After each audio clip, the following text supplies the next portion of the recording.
Hello friends, book insider पर आप सभी का स्वागत है। आज हम बात करने वाले हैं the Silva mind control method by Jose Silva book के बारे में।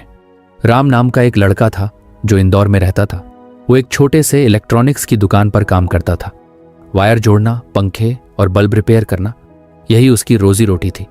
राम पढ़ाई में बहुत आगे नहीं बढ़ पाया था, लेकिन उसके अंदर एक अजीब सी जिज्ञासा हमेशा रहती थी। रात को दुकान बंद करने के बाद वो अक्सर पुराने रेडियो के पार्ट्स से छेड़छाड़ करता, किताबें पढ़ता और सोचता कि इंसान के दिमाग में कितनी ताकत छिपी होगी। एक दिन राम अपने बच्चों को होमवर्क कराते हुए परेशान हो गया। बड़ा बेटा बार बार टेबल पर बैठकर भी ध्यान नहीं लगा पाता था और छोटी बेटी जल्दी बोर हो जाती थी। राम ने सोचा, क्या कोई तरीका है जिससे मैं अपने बच्चों की पढ़ाई आसान और मज़ेदार बना सकूं? यहीं से उसकी तलाश शुरू हुई। उसने मनोविज्ञान की किताबें पढ़नी शुरू की। उसे पता चला कि इंसान का दिमाग केवल वही नहीं करता जो हम रोज रोज करते हैं, बल्कि अगर हम उसे सही दिशा दें तो वो ज्यादा तेजी से सीख सकता है। राम को हिप्नोसिस के बारे में भी पता चला, यानी दिमाग को आराम की हालत में ले जाकर उस पर असर डालना। ये सब बातें उसे बहुत आकर्षित करने लगी। रात को जब बच्चे सो जाते तो राम धीरे धीरे उनके पास बैठकर उन्हें कहानियां सुनाता, लेकिन उन कहानियों में छोटे छोटे सुझाव छुपे रहते, जैसे तुम्हारी याददाश्त बेहद मजबूत है, तुम आसानी से गणित के सवाल हल कर सकते हो, या तुम्हें पढ़ाई मज़ेदार लगती है और रोज नया सीखने का मन करता है। शुरुआत में बच्चे इन बातों को ध्यान नहीं देते थे, पर धीरे धीरे असर दिखने लगा। बड़ा बेटा जो पहले टेबल पर बैठकर 10 मिनट में ऊब जाता था, अब आधा घंटा लगातार पढ़ने लगा। छोटी बेटी को स्पेलिंग याद नहीं रहती थी, लेकिन अब वो बिना किताब देखे कविता सुना देती थी। राम हैरान था, सिर्फ सोच बदलने और दिमाग को सही सिग्नल देने से इतना बड़ा फर्क। ये देखकर राम और गहराई से इस प्रयोग में उतर गया। उसने बच्चों को सिखाया कि जब भी पढ़ाई करनी हो तो पहले आंखें बंद करके कुछ देर गहरी सांस लें और खुद को इमेजिन करें कि वो सवाल आसानी से हल कर रहे हैं। बच्चे इसे गेम समझकर करने लगे। धीरे धीरे ये उनकी आदत बन गई। कुछ ही महीनों में टीचर्स भी नोटिस करने लगे कि राम के बच्चों की परफॉर्मेंस में बहुत सुधार आ गया है। क्लास में वो ज्यादा अटेंटिव रहते, जल्दी चीजें समझ जाते और याद भी रखते। राम को लगा कि उसने कोई खजाना पा लिया है। वो सोचने लगा, अगर मैं अपने बच्चों को ऐसे बदल सकता हूं तो शायद और बच्चों की भी मदद कर सकता हूं। उसने पड़ोस के बच्चों को भी खेल खेल में यह सिखाना शुरू किया। उसने उन्हें कहा, पढ़ाई को टेंशन मत समझो, इसे खेल बनाओ। पहले आंखें बंद करके खुद को इमेजिन करो कि तुम आंसर लिख रहे हो और सब सही आ रहा है। धीरे धीरे मोहल्ले के लोग भी उसकी इस कला से प्रभावित होने लगे। एक साधारण इलेक्ट्रिशियन जिसके पास कोई बड़ी डिग्री नहीं थी, अब बच्चों के दिमाग को समझने वाला गुरुजी कहलाने लगा।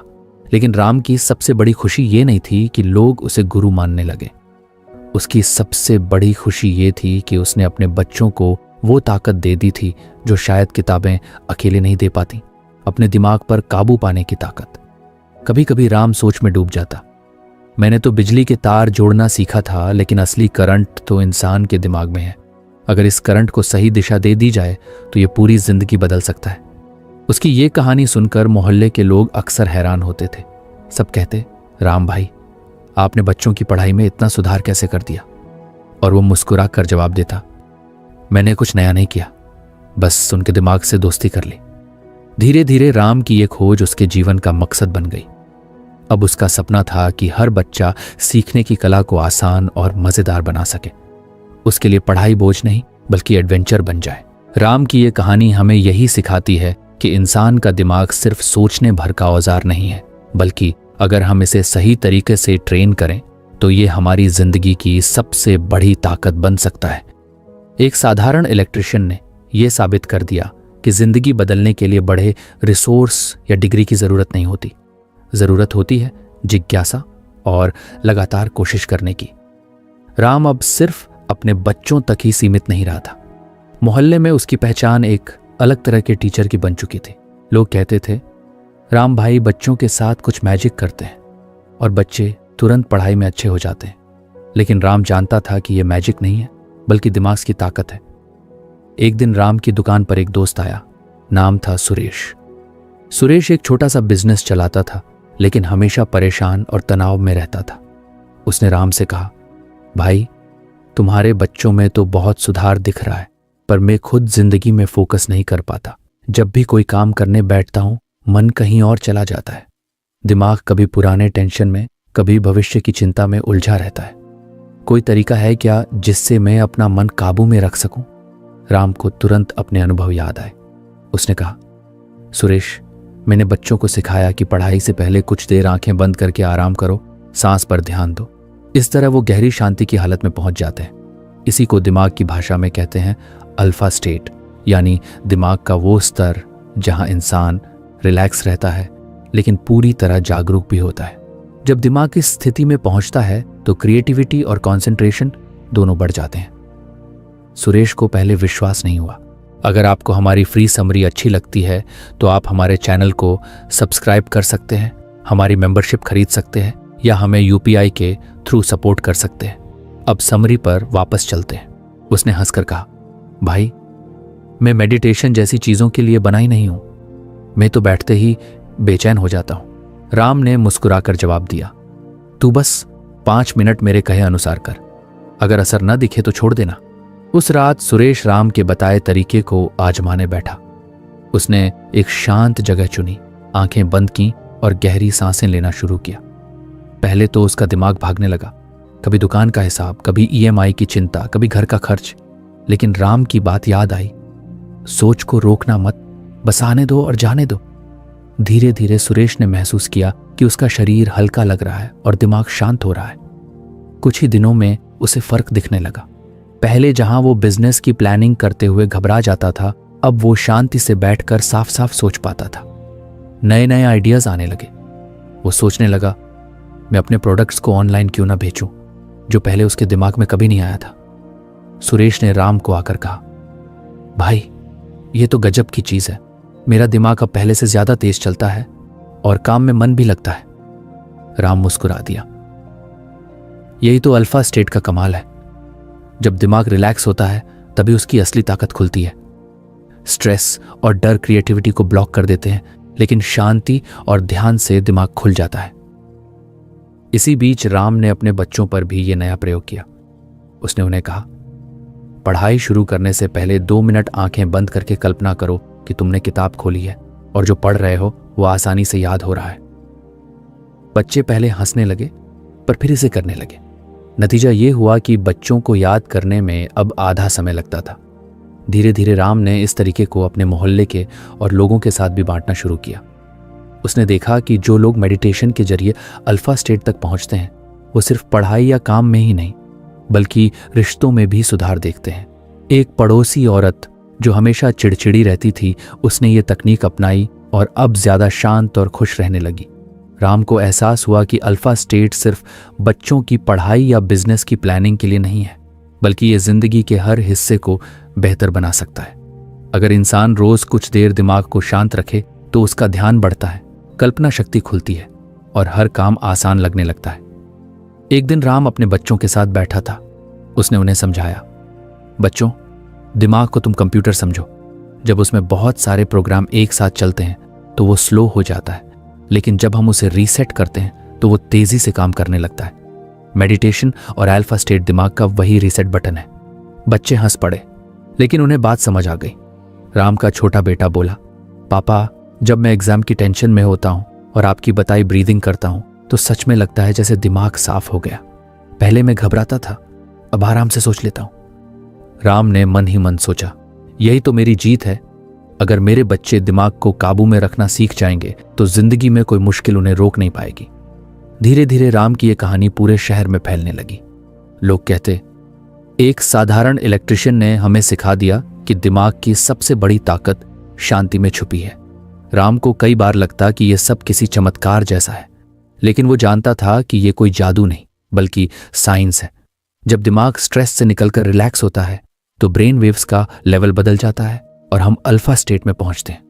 यही वो लेवल है जहां इंसान सबसे ज्यादा क्रिएटिव और फोकस्ड होता है।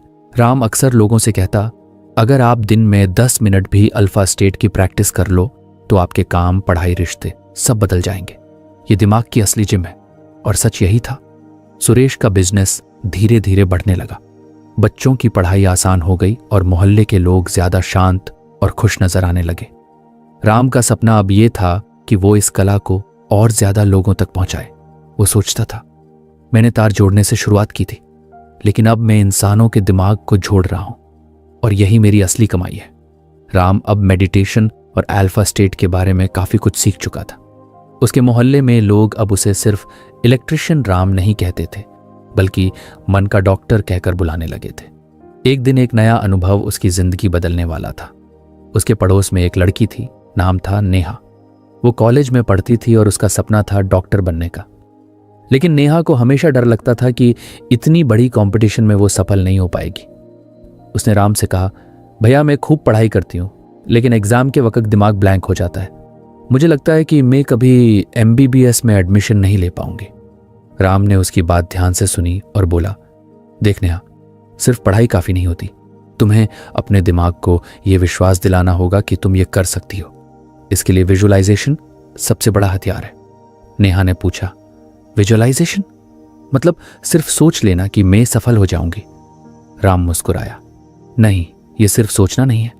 विजुअलाइजेशन का मतलब है इतनी गहराई से इमेजिन करना कि तुम्हारा सबकॉन्शियस माइंड उसे हकीकत मान ले। जब सबकॉन्शियस मान लेगा तो तुम्हारे एक्शंस अपने आप उसी दिशा में चलेंगे। राम ने उसे एक आसान तरीका बताया। उसने कहा, रात को सोने से पहले आंखें बंद करना और इमेजिन करना कि तुम एग्जाम हॉल में बैठी हो। तुम्हारे सामने क्वेश्चन पेपर है और तुम आसानी से जवाब लिख रही हो। फिर इमेजिन करना कि रिजल्ट आया है और तुम्हारा नाम टॉपर्स की लिस्ट में है। उस खुशी को महसूस करो, उस एनर्जी को जी लो। शुरुआत में नेहा को यह थोड़ा अजीब लगा। उसे लगा कि ये तो बच्चों वाला खेल है, लेकिन राम की बात पर भरोसा करके उसने कोशिश की। कुछ दिनों तक उसे कुछ खास फर्क महसूस नहीं हुआ, लेकिन धीरे धीरे उसने देखा कि एग्जाम की तैयारी के दौरान वो ज्यादा कॉन्फिडेंट महसूस करती है। उसे डर कम होने लगा और पढ़ाई ज्यादा आसानी से समझ में आने लगी। नेहा रोज विजुअलाइजेशन करती रही। जब भी वो नर्वस होती तो आंखें बंद करके खुद को डॉक्टर की सफेद कोट में इमेजिन करती।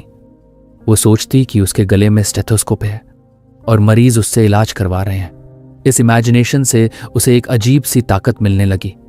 आखिरकार एग्जाम का दिन आया। इस बार नेहा पहले से ज्यादा शांत थी। उसे लगा जैसे ये सब उसने पहले ही जी लिया हो। जब रिजल्ट आया तो वाकई उसका नाम टॉप लिस्ट में था। पूरी फैमिली खुश थी।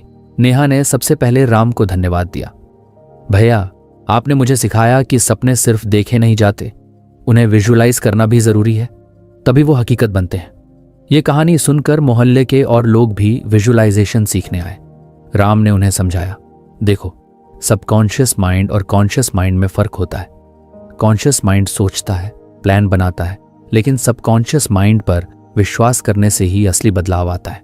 और सबकॉन्शियस को प्रभावित करने का सबसे आसान तरीका है विजुअलाइजेशन। एक दिन सुरेश, जो पहले मेडिटेशन सीख चुका था, फिर राम के पास आया। उसने कहा, भाई, मेरा बिजनेस अब स्टेबल है, लेकिन मैं चाहता हूं कि यह बड़ा हो। क्या विजुअलाइजेशन इसमें भी काम करेगा? राम ने कहा, क्यों नहीं। तुम रोज सुबह इमेजिन करो कि तुम्हारी दुकान पर भीड़ लगी है, लोग तुम्हें एडवांस पैसे देकर सामान खरीद रहे हैं। सोचो कि तुम्हारा नाम अखबार में आ रहा है कि सुरेश का बिजनेस पूरे शहर में मशहूर हो गया है। उस खुशी को महसूस करो। सुरेश ने यह तरीका अपनाया। पहले तो उसे थोड़ा अजीब लगा, लेकिन धीरे धीरे उसने नोटिस किया कि वो अपने बिजनेस में नए आइडियाज सोचने लगा है। उसे कस्टमर्स को अट्रैक्ट करने के नए तरीके सूझने लगे। उसकी सोच पॉजिटिव हुई और उसके एक्शंस बदलने लगे। कुछ ही महीनों में उसका बिजनेस सच में बढ़ने लगा। उसने कहा, भाई, विजुअलाइजेशन सिर्फ सोच नहीं है, ये तो दिमाग का मैग्नेट है जो अच्छे रिजल्ट्स खींच लाता है। राम अब विजुअलाइजेशन की ताकत को खुद भी आजमाने लगा। उसका सपना था कि वो एक ऐसा सेंटर खोले जहां बच्चों और बड़ों दोनों को दिमाग की ताकत सिखाई जाए।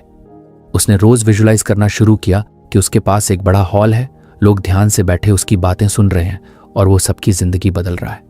धीरे धीरे उसका यह सपना शेप लेने लगा।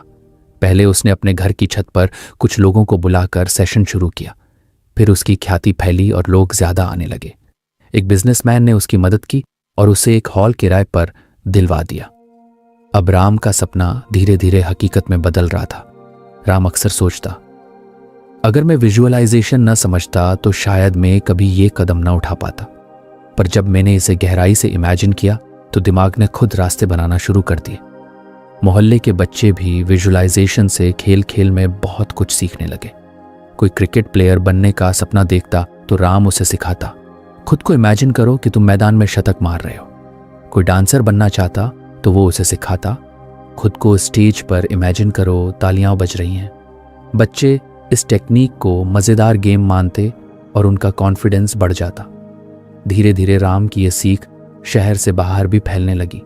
लोग कहते, विजुअलाइजेशन सिर्फ इमेजिनेशन नहीं है, ये जिंदगी की स्टीयरिंग है। जैसे ड्राइवर स्टीयरिंग घुमाकर गाड़ी को डायरेक्शन देता है, वैसे ही विजुअलाइजेशन सबकॉन्शियस को डायरेक्शन देता है। राम ने एक बार अपने बच्चों से कहा, बेटा, जब इंसान अपने दिमाग में साफ तस्वीर बना लेता है कि वो क्या चाहता है, तो पूरी दुनिया उसी दिशा में उसे धकेलने लगती है। विजुअलाइजेशन उस तस्वीर को बनाने का तरीका है। उसकी बेटी बोली, पापा, तो क्या मैं भी डॉक्टर बन सकती हूं अगर मैं रोज खुद को डॉक्टर इमेजिन करूं? राम ने मुस्कुराकर कहा, हाँ, अगर तुम मेहनत भी उतनी ही लगन से करोगी। विजुअलाइजेशन इन सपने पूरे करने का रास्ता खोलता है, लेकिन चलना तो तुम्हें ही पड़ता है। यही बात असली सच थी। विजुअलाइजेशन सिर्फ सपने दिखाने का खेल नहीं है, ये सबकॉन्शियस माइंड को इतना प्रभावित करता है कि इंसान के एक्शंस बदल जाते हैं, उसकी एनर्जी बदल जाती है और धीरे धीरे उसकी जिंदगी भी बदल जाती है। राम अब अक्सर लोगों को समझाता, विजुअलाइजेशन करना मतलब अपने दिमाग में सक्सेस की रिहर्सल करना। जैसे खिलाड़ी मैदान में जाने से पहले प्रैक्टिस करता है, वैसे ही विजुअलाइजेशन दिमाग की प्रैक्टिस है। जब असली सिचुएशन आती है तो दिमाग कहता है, ये तो मैंने पहले ही कर लिया है, और हम बिना डर के कॉन्फिडेंट होकर काम करते हैं। और सच यही था। नेहा डॉक्टर बन गई, सुरेश का बिजनेस बढ़ गया, मोहल्ले के बच्चे कॉन्फिडेंट हो गए और राम का सपना भी साकार होने लगा। एक साधारण इलेक्ट्रिशियन जिसने वायर्स जोड़कर जिंदगी बिताई थी, अब दिमाग और सपनों को जोड़ने का काम कर रहा था।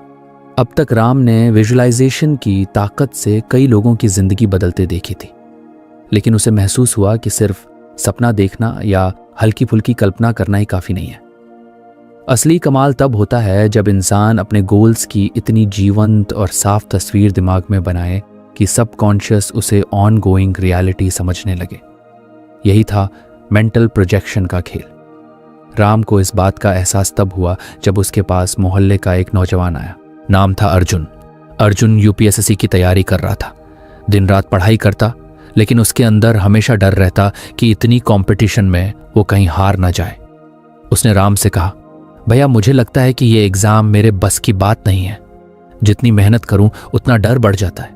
जब रिजल्ट इमेजिन करता हूं तो माइंड ऑटोमेटिकली फेलियर दिखाता है। राम ने शांत होकर कहा, अर्जुन, तेरी प्रॉब्लम यही है। तू बार बार अपने सबकॉन्शियस को असफलता की तस्वीर दिखाता है। जो तस्वीर सबकॉन्शियस देखता है वही फ्यूचर में रियलिटी बनने लगती है। अगर तू हर दिन खुद को गिरता हुआ देखेगा तो सबकॉन्शियस वही रास्ते बना देगा। लेकिन अगर तू सक्सेस की तस्वीर इतनी गहराई से बनाए कि दिमाग उसे चलती हुई हकीकत समझ ले, तो तेरा पूरा सिस्टम उसी डायरेक्शन में काम करने लगेगा। यही है मेंटल प्रोजेक्शन। अर्जुन ने पूछा, तो मुझे करना क्या होगा? राम ने कहा, रात को सोने से पहले और सुबह उठते ही 5 मिनट ले। आंखें बंद कर और इमेजिन कर कि तू एग्जाम हॉल में बैठा है। अपनी सांसों की आवाज सुन, अपनी कलम का चलना सुन, खुद को आंसर लिखते हुए देख, कॉन्फिडेंट और शांत। फिर इमेजिन कर कि रिजल्ट आया है और तूने इंटरव्यू भी क्लियर कर लिया है। उस पल की खुशी को ऐसे महसूस कर जैसे वो अभी हो रही है। सिर्फ देखना ही नहीं, सुनना और महसूस करना भी।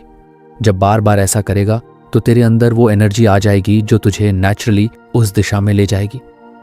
शुरुआत में अर्जुन को यह टेक्निक थोड़ी फिल्मी लगी, लेकिन उसने विश्वास करके प्रैक्टिस शुरू की। हर सुबह और रात वो खुद को ऑफिसर की कुर्सी पर इमेजिन करता, इंटरव्यू रूम में बैठा इमेजिन करता। धीरे धीरे उसका डर कम होने लगा और कॉन्फिडेंस बढ़ने लगा। राम ने उसे कहा, बेटा, मेंटल प्रोजेक्शन मतलब फ्यूचर को इतनी क्लैरिटी से दिमाग में बनाना कि सबकॉन्शियस उसे प्रेजेंट की तरह ट्रीट करे। जब सबकॉन्शियस मान लेता है कि ये प्रोसेस चल रही है, तो बॉडी और माइंड दोनों उसी हिसाब से एक्ट करने लगते हैं। कुछ महीनों बाद अर्जुन की पर्सनालिटी बदलने लगी। पहले वो नर्वस और इंट्रोवर्ट था, अब उसकी बॉडी लैंग्वेज कॉन्फिडेंट हो गई। उसकी प्लानिंग इंप्रूव हुई और पढ़ाई ज्यादा ऑर्गेनाइज्ड हो गई। उसने दोस्तों से कहना शुरू किया, मुझे लगता है मैं ऑलरेडी IAS बनने की जर्नी में हूं। सब उसे मजाक उड़ाते, लेकिन अर्जुन के अंदर अब एक अलग चमक थी।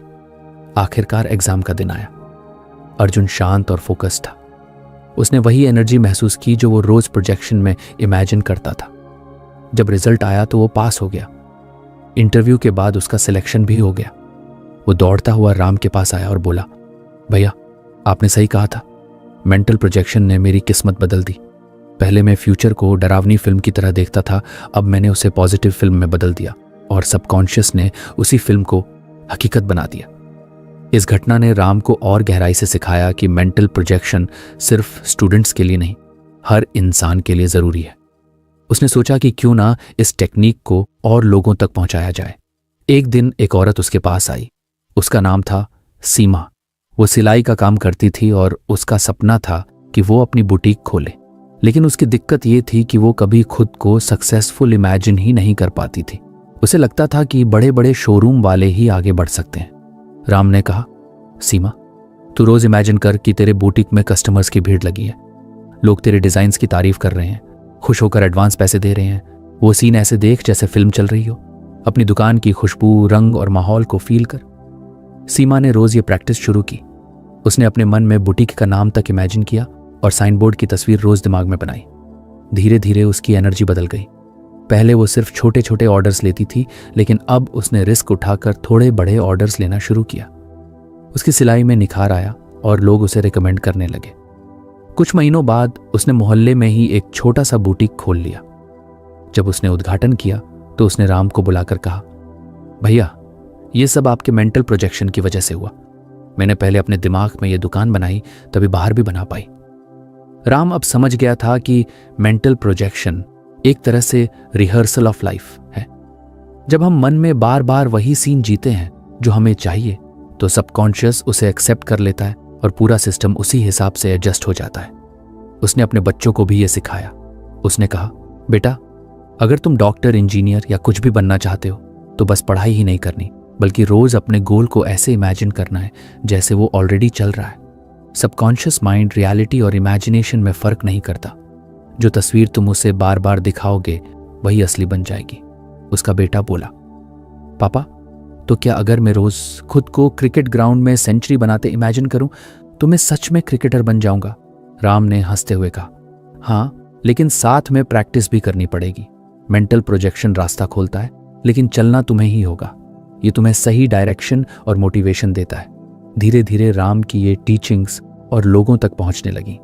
कई लोग जो पहले अपनी जिंदगी को सिर्फ किस्मत का खेल मानते थे, अब समझने लगे कि किस्मत बदलने की चाबी उनके दिमाग में ही है।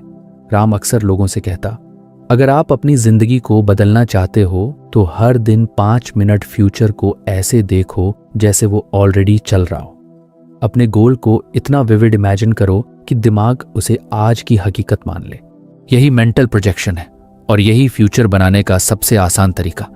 मोहल्ले में अब लोग एग्जाम्पल देते हैं, देखो अर्जुन IAS बन गया, सीमा का बुटीक खुल गया, और यह सब मेंटल प्रोजेक्शन की वजह से हुआ।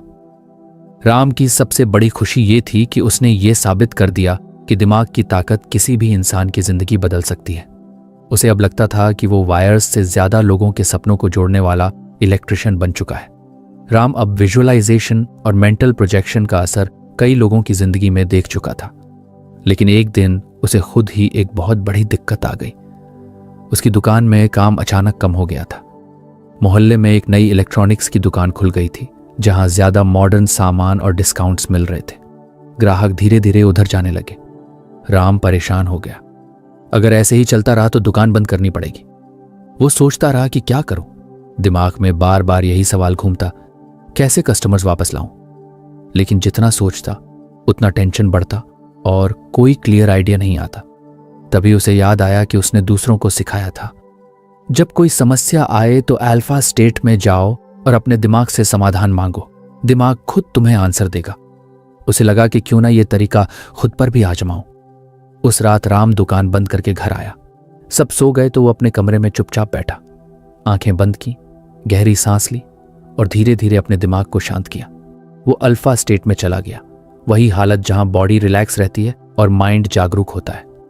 उसने मन ही मन सवाल पूछा, मुझे अपनी दुकान बचाने के लिए क्या करना चाहिए? फिर कुछ देर चुपचाप बैठा रहा। पहले तो कुछ नहीं हुआ, बस माइंड इधर उधर भटकने लगा। लेकिन अचानक उसके दिमाग में जैसे बिजली सी कौंधी, क्यों न मैं अपने ग्राहकों को सिर्फ सामान ना दूं, बल्कि उन्हें सीख भी दूं कि सामान का इस्तेमाल कैसे करें। यह आइडिया बहुत सिंपल था, लेकिन राम को लगा कि यही उसका हथियार बन सकता है। दूसरे दुकानदार सिर्फ प्रोडक्ट्स बेचते थे, लेकिन वो प्रोडक्ट्स के साथ नॉलेज भी देगा। अगले ही दिन उसने दुकान में एक छोटा सा कॉर्नर बना दिया और वहां आने वाले ग्राहकों को समझाने लगा कि कौन सा सामान कैसे काम करता है, कैसे एनर्जी बचाई जा सकती है और कौन सा प्रोडक्ट उनके घर के लिए सही रहेगा। लोगों को यह नया तरीका पसंद आया। वो सोचते, राम भाई हमें सिर्फ सामान नहीं बेचते बल्कि हमारी मदद भी करते हैं। धीरे धीरे कस्टमर्स फिर से उसकी दुकान पर आने लगे। कुछ ही महीनों में उसकी दुकान फिर से चल पड़ी। राम ने सोचा, अगर मैं अल्फा स्टेट में जाकर दिमाग से सॉल्यूशन न मांगता तो शायद कभी यह आइडिया ना आता। यह सच में इंट्यूटिव फ्लैश था। इस अनुभव ने उसे और भी कॉन्फिडेंट बना दिया। अब वो लोगों से कहने लगा, दिमाग से सही सवाल पूछो और उसे शांत करो, वो खुद तुम्हें आंसर देगा। स्ट्रेस में दिमाग बंद हो जाता है, लेकिन अल्फा स्टेट में वो खुल जाता है। इसी दौरान एक और इंटरेस्टिंग घटना हुई। मोहल्ले का एक लड़का था अमन, जो इंजीनियरिंग पढ़ रहा था। उसका फाइनल ईयर प्रोजेक्ट अटक गया था। कितनी भी कोशिश कर लो, उसका मॉडल काम नहीं कर रहा था। वो परेशान होकर राम के पास आया और बोला, भैया मैंने सब फॉर्मूले अप्लाई कर लिए, सब तरीके ट्राई कर लिए, लेकिन प्रोजेक्ट सही से रन ही नहीं हो रहा। राम ने कहा, तू आज रात घर जाकर बस रिलैक्स हो और अल्फा स्टेट में जाकर अपने दिमाग से पूछ, मेरे प्रोजेक्ट का सोल्यूशन क्या है। अमन ने कहा, भैया ऐसे थोड़े ना सोल्यूशन मिलते हैं, इंजीनियरिंग दिमाग से होती है, इमेजिनेशन से नहीं। राम मुस्कुराया, बेटा दिमाग ही तो असली मशीन है, तू बस ट्राई कर। अमन ने हाफ हार्टेड कोशिश की, लेकिन उसी रात जब वो गहरी ब्रीदिंग करके रिलैक्स हुआ और माइंड से सवाल पूछा, तो थोड़ी देर बाद अचानक उसे एक नया तरीका याद आया। उसने कभी अपने डिजाइन में एक छोटा सा कनेक्शन मिसिंग रखा था। अगली सुबह उसने प्रोजेक्ट में वही सुधार किया और मॉडल परफेक्ट काम करने लगा। वो हैरान होकर राम के पास आया। भैया आपको कैसे पता था कि ऐसा होगा? राम ने कहा, मुझे नहीं पता था, लेकिन मुझे भरोसा है कि हर इंसान का सबकॉन्शियस उसे सॉल्यूशन देता है। हमें बस सही स्टेट में जाकर उसे सुनना होता है। अब तो मोहल्ले में लोग हर तरह की प्रॉब्लम्स लेकर आने लगे। कोई हेल्थ प्रॉब्लम, कोई रिलेशनशिप इश्यू, कोई जॉब का टेंशन। राम सबको यही सिखाता, प्रॉब्लम को बार बार सिर पर मत ढो, माइंड को शांत करो, अल्फा में जाओ और सवाल पूछो, फिर आंसर खुद तुम्हारे अंदर से आएगा। एक बार उसकी बेटी ने भी इस टेक्निक का यूज किया। उसे स्कूल में एक टफ मैथ्स प्रॉब्लम मिल गया था। उसने कोशिश की लेकिन सॉल्व नहीं हो रहा था। वो रोते रोते पापा के पास आई। राम ने उसे समझाया, बेटा तू थोड़ी देर रिलैक्स हो, आंखें बंद कर और सोच कि आंसर तुझे खुद दिमाग से मिल रहा है। बेटी ने ऐसा किया। थोड़ी देर बाद अचानक उसे आइडिया आया कि इक्वेशन को अलग तरीके से लिखकर देखना चाहिए, और सच में प्रॉब्लम सॉल्व हो गया। उसने खुशी से पापा को गले लगा लिया। पापा, सच में दिमाग ने आंसर दे दिया। राम को अब यकीन हो गया कि अल्फा स्टेट में जाकर प्रॉब्लम सॉल्विंग सिर्फ स्टूडेंट्स या शॉपकीपर्स के लिए नहीं, हर इंसान के लिए काम करती है। ये एक यूनिवर्सल है, तरीका है। एक और बड़ा केस तब हुआ जब सुरेश, उसका दोस्त जिसके बिजनेस में पहले ग्रोथ आई थी, अब लोन के चक्कर में फंस गया था। बैंक वाले उसे परेशान कर रहे थे। उसने राम से कहा, अब तो मुझे कुछ रास्ता ही नहीं दिख रहा। राम ने कहा, तू आज रात अल्फा स्टेट में जाकर माइंड से पूछ, मेरे लोन प्रॉब्लम का सही हल क्या है, और बस आंसर आने का इंतजार करना। सुरेश ने ऐसा किया। अगले दिन उसके दिमाग में एक नया प्लान आया। उसने सोचा कि क्यों ना अपने 2 प्रोडक्ट्स को मिलाकर एक नया कॉम्बो ऑफर बनाया जाए, जिससे सेल बढ़े और लोन जल्दी चुकाया जा सके। उसने प्लान लागू किया और वाकई कस्टमर्स को आइडिया पसंद आया। उसकी इनकम बढ़ी और वो लोन आसानी से चुका पाया। उसने राम से कहा, भाई लगता है जैसे दिमाग में कोई दूसरा गाइड बैठा है जो सही समय पर सही आंसर दे देता है। राम ने कहा, हाँ, वो गाइड तेरे अंदर ही है, बस हम उसे सुनना भूल जाते हैं। अल्फा स्टेट में वही आवाज साफ सुनाई देती है। अब राम का खुद पर भी भरोसा और गहरा हो गया। वो जब भी किसी नई चुनौती का सामना करता तो स्ट्रेस लेने की बजाय रिलैक्स होकर अल्फा स्टेट में जाता और माइंड से पूछता, इसका सॉल्यूशन क्या है, और अक्सर कुछ ही देर में उसके अंदर से आंसर आ जाता। कभी कभी सॉल्यूशन अचानक आता, जैसे अचानक दिमाग में लाइट बल्ब जल जाए। उसे अब समझ में आया कि यही होते हैं इंट्यूटिव फ्लैश। राम ने सोचा, दुनिया कहती है कि सॉल्यूशंस बाहर ढूंढो, लेकिन असली सॉल्यूशंस तो हमारे अंदर ही हैं। बस उन्हें पाने के लिए दिमाग को सही लेवल पर लाना पड़ता है। धीरे धीरे राम लोगों को ये भी सिखाने लगा कि अल्फा स्टेट में सवाल कैसे पूछें। उसने कहा, जब भी कोई प्रॉब्लम हो उसे क्लियरली दिमाग में क्वेश्चन की तरह डालो, जैसे मेरा एग्जाम क्लियर करने का सही तरीका क्या है, या मेरे काम में सुधार कैसे हो सकता है। फिर रिलैक्स होकर आंसर का इंतजार करो, और जब कोई आइडिया आए, चाहे कितना भी छोटा क्यों ना लगे, उसे नोट करो। वही आइडिया तुम्हें आगे ले जाएगा। मोहल्ले में अब लोग राम की टेक्निक को मन की टॉर्च कहने लगे थे। सब कहते, जब अंधेरा हो और रास्ता ना दिखे तो बस अल्फा में जाओ, सवाल पूछो और दिमाग की टॉर्च जला दो, आंसर अपने आप चमक उठेगा। राम की जिंदगी अब पहले जैसी साधारण नहीं रह गई थी। वह सिर्फ एक दुकानदार नहीं था, बल्कि लोगों के लिए किसी गाइड जैसा बन चुका था। जो भी किसी समस्या में फंसता, राम उसे अल्फा स्टेट और विजुअलाइजेशन की तकनीकें बताता। लेकिन अब तक सब चीजें प्रैक्टिकल थीं, बिजनेस, स्टडीज, फैमिली प्रॉब्लम्स। असली मोड़ तब आया जब राम ने जोसे सिल्वा की किताब में पढ़ा कि इंसान ESP यानी एक्स्ट्रा सेंसरी परसेप्शन भी डेवलप कर सकता है। राम ने जब पहली बार ये कॉन्सेप्ट पढ़ा तो उसे यकीन ही नहीं हुआ। मतलब ऐसा पॉसिबल है कि हम बिना देखे किसी चीज को फील कर लें, किसी जगह के बारे में बैठे बैठे जान जाए, या किसी की बीमारी को समझ लें। उसके मन में क्यूरियोसिटी जागी। उसे लगा ये तो कोई साइंस फिक्शन वाली बात है। लेकिन किताब साफ कहती थी कि सिस्टमैटिक प्रैक्टिस से हर इंसान में ये क्षमता जगाई जा सकती है। उस रात राम बहुत देर तक जागा रहा। वह सोच रहा था कि विजुअलाइजेशन तो उसने किया और काम भी किया, प्रॉब्लम सॉल्विंग भी काम कर गई। अगर ESP भी सच है तो ये तो इंसान के लिए बहुत बड़ा गिफ्ट हो सकता है। उसने निश्चय किया कि खुद पर प्रयोग करके देखेगा। अगले दिन उसने अपनी बेटी को बुलाया। बोला, चलो एक गेम खेलते हैं। बेटी बोली, कौन सा गेम पापा? राम ने कहा, मैं एक चीज मन में सोचूंगा और तू आंखें बंद करके इमेजिन करना, फिर बता कि वो क्या है। बेटी पहले हंसी, पापा ये कैसे पॉसिबल है, मैं आपकी सोच कैसे देख सकती हूं? राम ने कहा, तू बस रिलैक्स हो जा, आंखें बंद कर और इमेजिन कर। अगर कुछ इमेज, कलर या शेप दिखे तो मुझे बता देना। उसने टेबल पर रखी एक लाल रंग की किताब को मन में सोचा। बेटी ने आंखें बंद की और थोड़ी देर चुप रही। फिर बोली, पापा मुझे लाल रंग दिखाई दे रहा है, जैसे कोई बॉक्स या किताब। राम चौंक गया। सही जवाब, ये तो वाकई काम कर रहा है। अब राम ने खुद पर भी अभ्यास शुरू किया। वह रोज अल्फा स्टेट में जाता और खुद को कल्पना करता कि वो किसी दूर की जगह पर है। शुरू में सब वेग होता, कभी लाइट, कभी धुंधली सी इमेजेस, लेकिन धीरे धीरे उसकी विजुअलाइजेशन क्लियर होने लगी। एक दिन उसने अपने दोस्त सुरेश को एक्सपेरिमेंट में शामिल किया। सुरेश ने कहा, ठीक है, मैं अपने घर में एक ऑब्जेक्ट छिपाता हूं, तू अल्फा स्टेट में जाकर बता कि वो क्या है। राम ने आंखें बंद की, गहरी सांस ली और माइंड रिलैक्स किया। उसके सामने एक गोल सा शेप आने लगा, जैसे स्टील का डिब्बा। उसने कहा, तेरे घर में कोई स्टील का डिब्बा है जिसमें ढक्कन है। सुरेश हंस पड़ा, अरे वाह, तूने सही पकड़ा। मैं किचन से एक छोटा स्टील कंटेनर लाया था और सोफे के पीछे रख दिया। दोनों हैरान रह गए। राम अब और सीरियस हो गया। उसने किताब में बताए सिस्टमैटिक एक्सरसाइजेस रोज करना शुरू किया। हर दिन वह खुद को अल्फा स्टेट में डालता और अलग अलग ऑब्जेक्ट्स या जगहों की इमेजेस माइंड में लाता। धीरे धीरे उसने महसूस किया कि ये सिर्फ इमेजिनेशन नहीं, बल्कि सचमुच उसकी सिक्स्थ सेंस शार्प हो रही है। एक शाम मोहल्ले की आंटी आई। वो थोड़ी बीमार थीं, लेकिन बीमारी का कारण डॉक्टर्स भी ठीक से नहीं पकड़ पा रहे थे। उन्होंने मजाक में कहा, राम बेटा, तू इतना दिमाग का खेल खेलता है, जरा मेरी बीमारी का भी पता लगा। राम पहले हिचकिचाया, लेकिन फिर उसने सोचा, क्यों ना ट्राई करूं। उसने आंखें बंद की और अल्फा स्टेट में गया। उसने इमेजिन किया कि आंटी उसके सामने बैठी हैं और उनके शरीर के अंदर झांक रहा है। अचानक उसे लगा जैसे स्टमक के आसपास कोई डार्क स्पॉट सा दिख रहा हो। उसने धीरे से कहा, आंटी, मुझे लगता है आपकी प्रॉब्लम पेट से जुड़ी है, शायद डाइजेशन का इश्यू है।